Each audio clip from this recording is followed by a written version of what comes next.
Greetings to you all.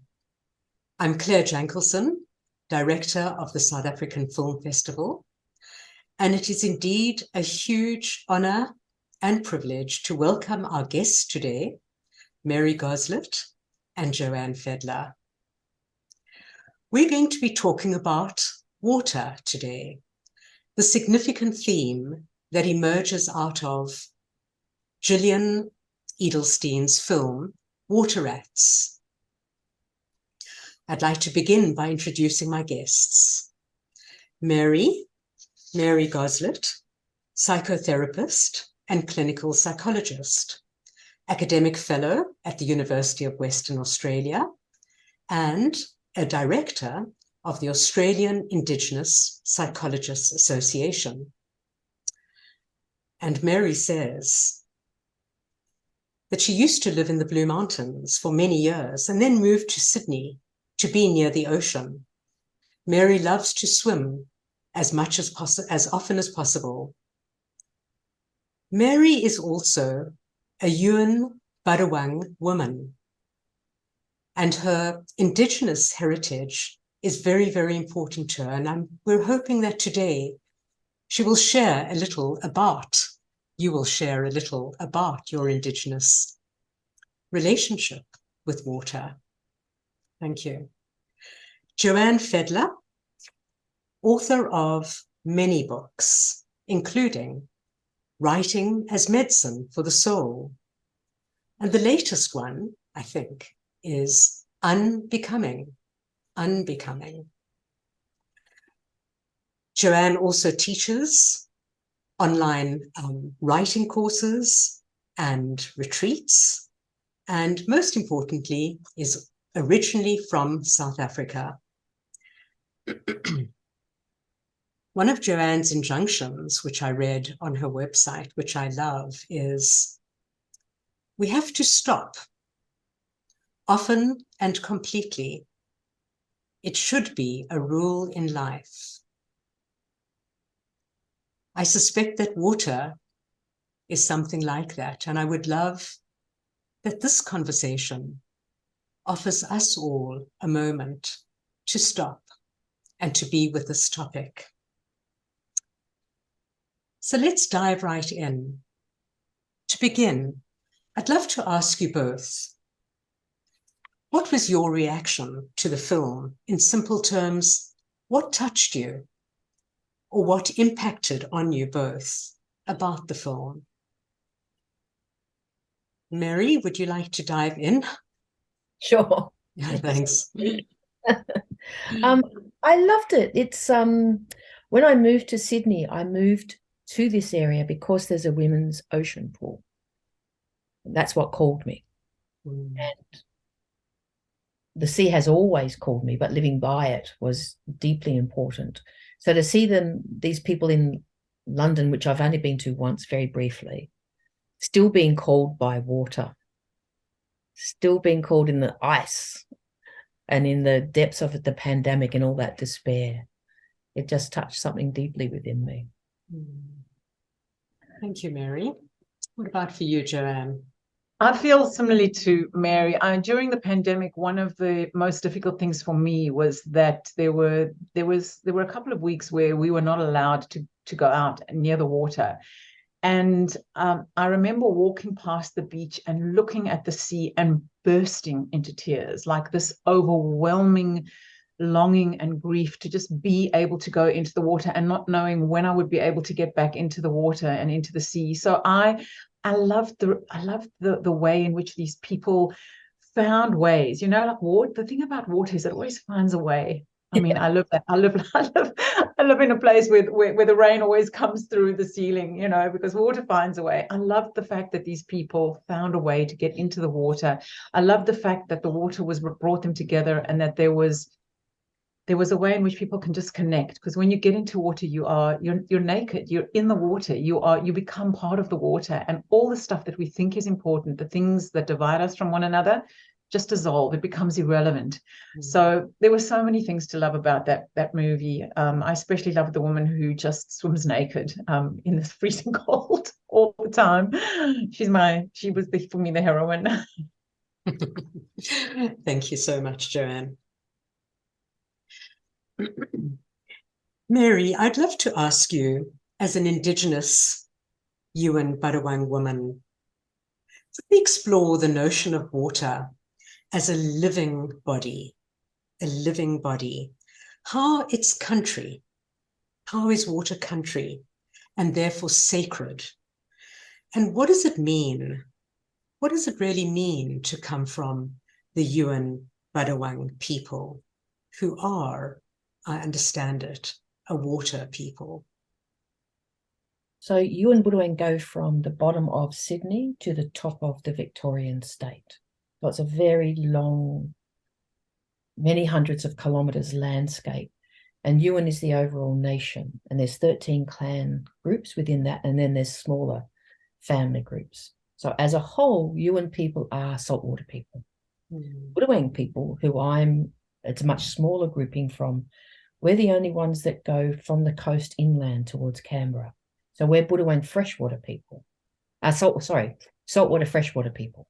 So we have both the saltwater and the fresh. There's a beautiful book by the Guwai group of women called Song Spirals. And they say that all came from the water. The land, I'm going to read it to you. The land sang itself into existence and it still sings. At the beginning of time, someone had to talk for the land, for it was quiet, nothingness. And then it began with a sound from deep within the water. The closest I can come to is like the Om of Eastern meditation, that sacred sound. That's where all life began. From the water, the land arose, and all the singing and all the people and all the belongings. But it's still always in a constant state of co-creation and co-becoming. We create the land creates us. The sea and the land are indivisible. The river of stars in the sky is met in the rivers on the planet. There's no divisions. It's all about connection and life force. And another quote that I love is, some people have a God. We have life force. It's like the oxygen in the water that forms little bubbles. The life force is inside. And it's the water, the aspect, it's the bubbling up of the life force. And in all Indigenous cultures, I can't speak for all for Indigenous cultures in Australia, connection is what's deeply important. It's all about connection. And the worst thing that colonization did was break connection. Because if we connect, if we know where we belong, we've got roots, we've got pride, we've got meaning, we've got purpose, and we've got responsibilities, deep responsibilities. It's been cut off from that connection. That's been the greatest trauma. So we have people like tumbleweeds, just blowing across with no roots. So, and in the absence of that, for me, there was a huge loss of connection. The water connects back again. Your insignificance and importance are held within the water. I don't know how to say it. It holds it so deeply. And I grew up on a river, the Warrenora River. And so I was like a little otter, just swam in and out of the water. And so I've lost sight of what question you asked me, Claire. But you have answered it so beautifully, okay. Mary. Thank you. You've really touched something so deeply through your explanation of that interconnection of land and water and how they co-create one another. So of course it's all country. That was just beautiful. Thank you very much. Joanne, I read on your website, every day I read poetry, I put words on the page and swim in the ocean through winter and on rainy days too. Can you share a little of what swimming in the ocean has opened for you? Thank you, Claire. I love the chance to speak about this because it came late in my life. You think once you've, had love affairs, had children, that you've kind of had all the love affairs of your life. And then you turn 50 and suddenly realize that the greatest love affair of your life has only just begun. And so for me, it began with a back injury and rehabilitating myself by the great privilege that I have of living very close to the ocean. And I started to swim, and then it became a daily thing. And then I started to swim in ocean baths, and then I started to swim across the bay and become an open water swimmer, and realized that, in a way that Mary was talking about, that when I got into the water, something happened to me. I became not even, I would say, someone, but something different. It was almost like, as Mary was saying, the feeling that you're special somehow, a special human, dissolves. You're swimming out there amongst manta ray and cuttlefish and blue groper, and if you're lucky, a little shark, a jellyfish.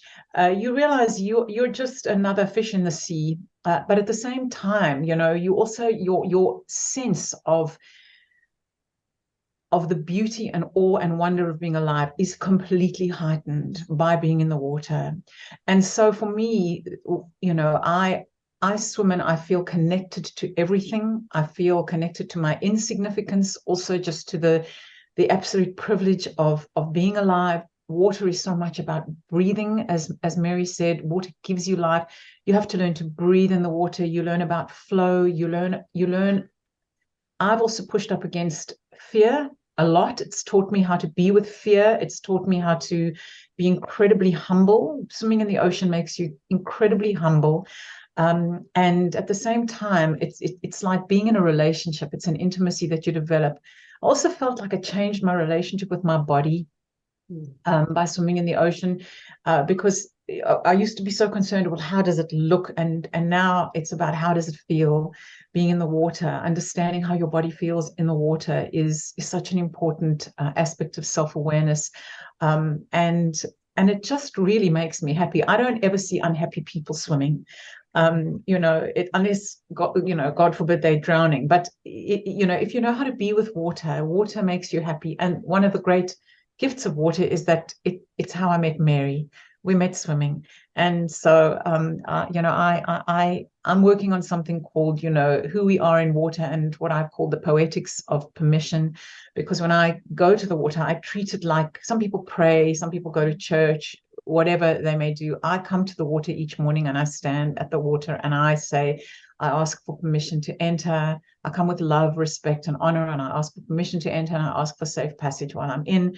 And I wait and I listen and I feel, is it right to get in today? And only then, if I feel like that I have got some kind of okay, then I enter. Sometimes I don't get the feeling that it's okay to enter. There might be a big swell. There might, it might look a bit rough. It might not feel right. Then I will, luckily, can go swim in an ocean bath. I always get into water, but I may not get into open water. And this idea of understanding that everything we do is by permission.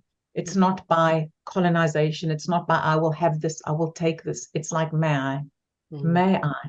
And that, just that moment of respect with the water, I think, just reminds us that we are visitors, and we should behave like visitors, on this earth. Everything is in our guardianship. We are stewards. And it just reminds me of that, and then when I come out the water, I turn and I say, thank you for safe passage, thank you for that. And that's the way that I give thanks and pray. You've I'm going to jump in if it's okay. Yes, please do. You are instinctively doing what we must do when we enter a new country, is stand, wait. In the old days, we'd get our armpit sweat and throw it, blow it, so that the ancestors knew that who we were, could recognize us. Oh, wow. Comfort with respect. Can I please enter? And you wait for that gut sense. Yes, you may enter now. Yeah. Yeah. It's just that pause, and I think that's what I mean by stopping. Stopping is just also just a sign of respect, self-respect, and respect for where you are. It's not, oh, this is where I am. Oh, you know, it's about boundaries, it's about respect, it's about the other, it's about everything around you, you know. We often move through life thinking that we are like the center of everything, you know, get out my way, blah, blah, blah, you know, in such a rush. Just that stopping and that pausing, I think, and the water has really helped me to learn that in myself as well, and how important it is. Beautiful. Thank you so much, Joanne. That is so beautiful, and certainly a teaching that I've had in walking with Uncle Max, that you always pause before you start, and you might even play the clapsticks to let the spirits know that you're coming along in the pathway, and it's a pause moment. It's getting permission. That's really beautiful. That Uncle Maxie from Damalamlam. Yeah. He's Yuin. He's Yuin as well. Exactly. Yes, yes, yes. Thank you. Yeah, that's right. Sadly died not very long ago. Yeah, a great loss. At the end of January, I actually went to Yuin country, and I actually with his grandson, Dwayne Harrison, I actually walked up the sacred mountain there, and it's very much, yeah, Gulaga, and so that was quite an incredible moment for me of connection with this country, which I've always longed for as an immigrant here. You know, not being an Indigenous person, being an immigrant, and always wondering, you know, what is my connection? And I feel like I have found connection through being in the ocean, which is what connects all places and all lands. Yeah, beautiful. Thank you, Joanne. Thank you. So I'm very touched by the fact that the two of you actually met almost in the water and have gone on to become writing buddies as well as many other things. And I was reflecting on the fact that Gillian Edelstein, the filmmaker, has used the making of this film as a furthering of her craft. So she's used this experience of being with water to further her craft. So I was wondering, how has both of your relationships with water had an impact on your artistic endeavors? Joanne, do you want to dive in first this time? Excuse the pun. On my artistic endeavors. Well, you know, Claire, I always feel like entering into water is almost like entering into a dream. And you can take any question into a dream without knowing what the answer is going to be. So I often will come to the water with a question that I have about what I'm working on, what I'm writing on, something that is just kind of a problem that my rational brain is chewing over and just can't seem to kind of get to grips with. And I just sort of put it into the water. And then I don't think, because I think the whole point about being in the water is you're focusing so much on your breathing and moving with the water that you lose part of yourself. And in losing part of yourself, you sort of become open to everything.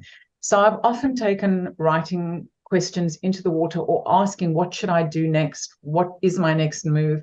Into the water, and have come out with some clarity about what I should do. For example, during COVID, when I was out swimming, my mother was very sick with ovarian cancer, and there was no travel.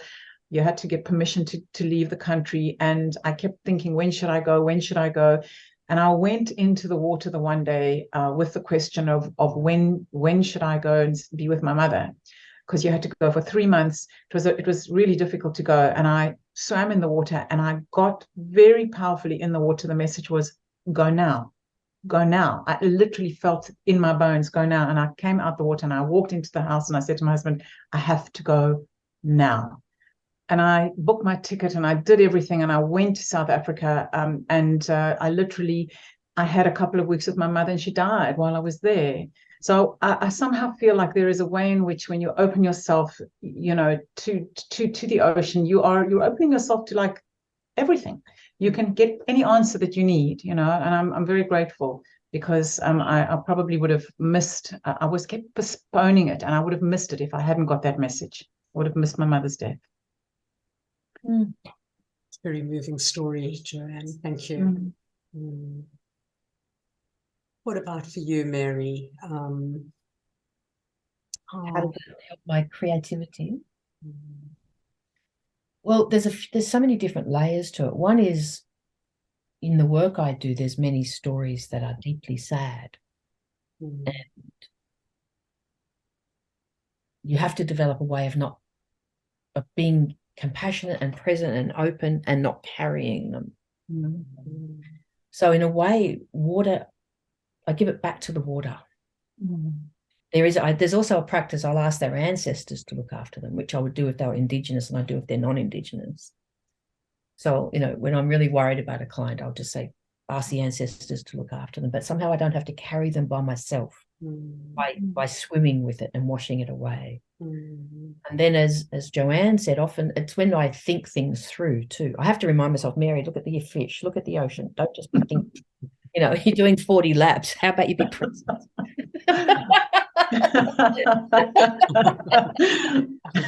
Actually feel the water. But and I play a bit of a game. It's like when I dive in, I have to dive in. None of this getting in easy. I have to dive in. And when I do, I try and feel the moment I hit. And I never do, but that's a bit of a game for myself. But also I love to weave, and the grasses, the Lamandra longifolia and I'm pointing to the ocean just out my window.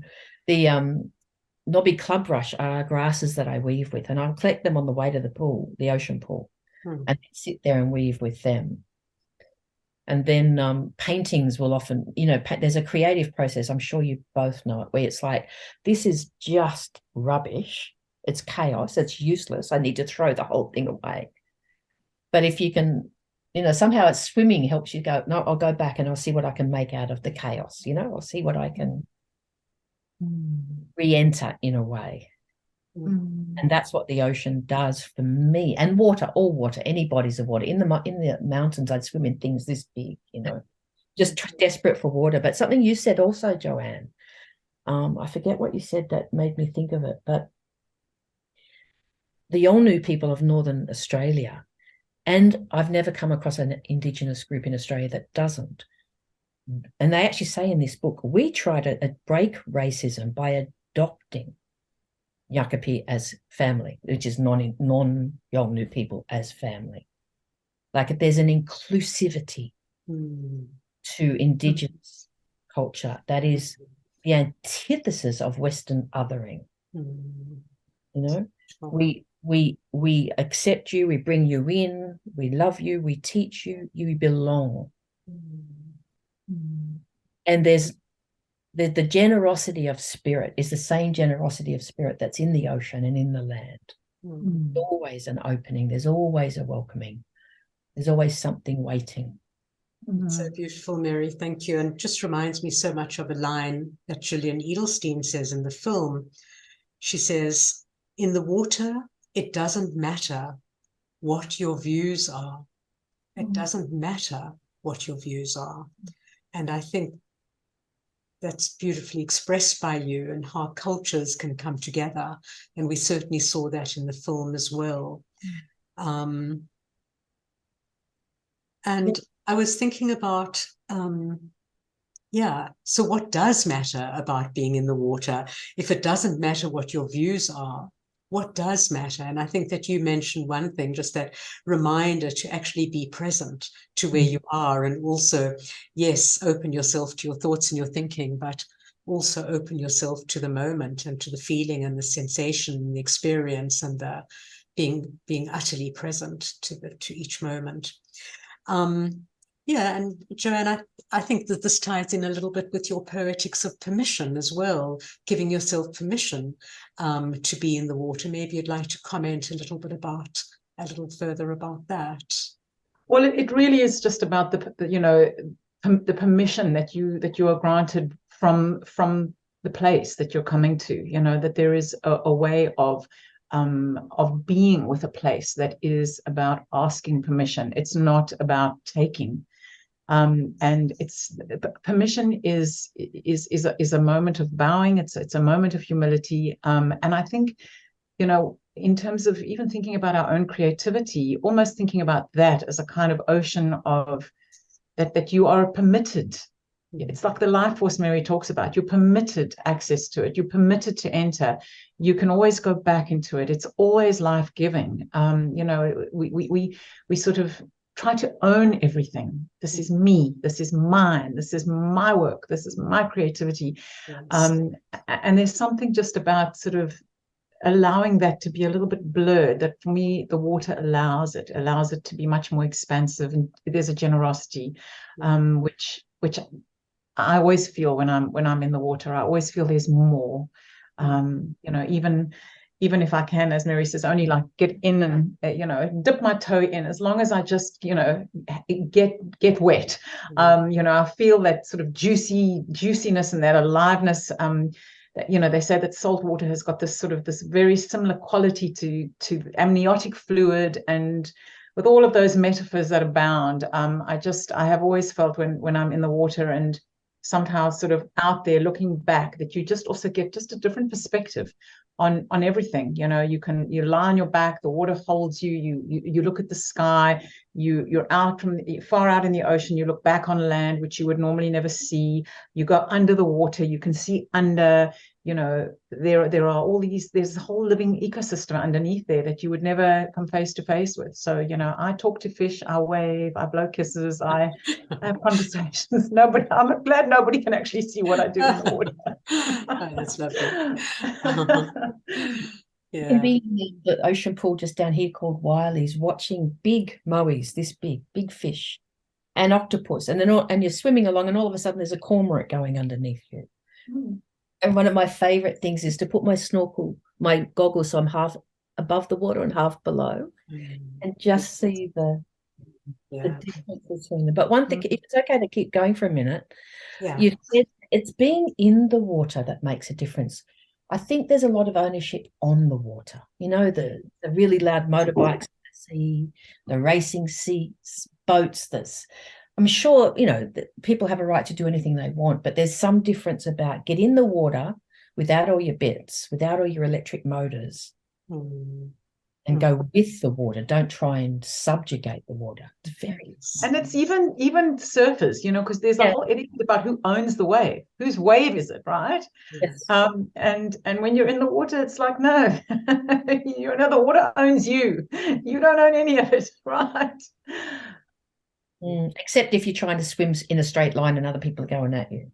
Oh, true. Yeah, we had a couple of head bumps with people coming who are not looking, doing that proper thing of looking up and making sure there's no one coming at you. Yeah. So, we've touched onto so many themes that we could really pick up on, but I think we have really spoken so beautifully to this notion of water as a living and enlivening body, also the sense of it having its life and its independence on a certain level, and the humility that is required, that is asked of each of us in engaging in that journey. So are there any last comments that we would like to make before we end our conversation together? I'd like to share a little story with you, if I can. Thank you, Mary. Go ahead. And that was, I have 2 daughters, and one of them found me a particularly difficult mother in her teenage years, and didn't want to have very much to do with me at all. And eventually went overseas for a gap year and did a lot of travel. And some reason when I picked her up at the airport, we were living in the Blue Mountains, so a long way from the ocean, but I brought her to the women's pool. I can't remember why. And we swam together, and there was a moment where I was allowed to cradle her.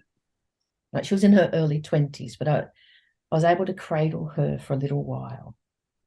And we've never spoken about it, but that felt like a deeply healing moment where she had missed me and she could come back and see me, and I was allowed to hold her in a way that felt vulnerable. That healing power just really struck me. Yeah, thank you. Yeah. Joanne? Nothing to add to that exquisite story. I think that is where that should be the final little flavor that everybody left with. I couldn't offer anything more perfect than that gorgeous story of Mary's. Beautiful. Well then, From myself and from our festival, I'd just like to thank you both so much for your warmth, your openness, your generosity of spirit, and your wisdom that you've both brought to the conversation. Thank you. Thank Wow. you, Claire.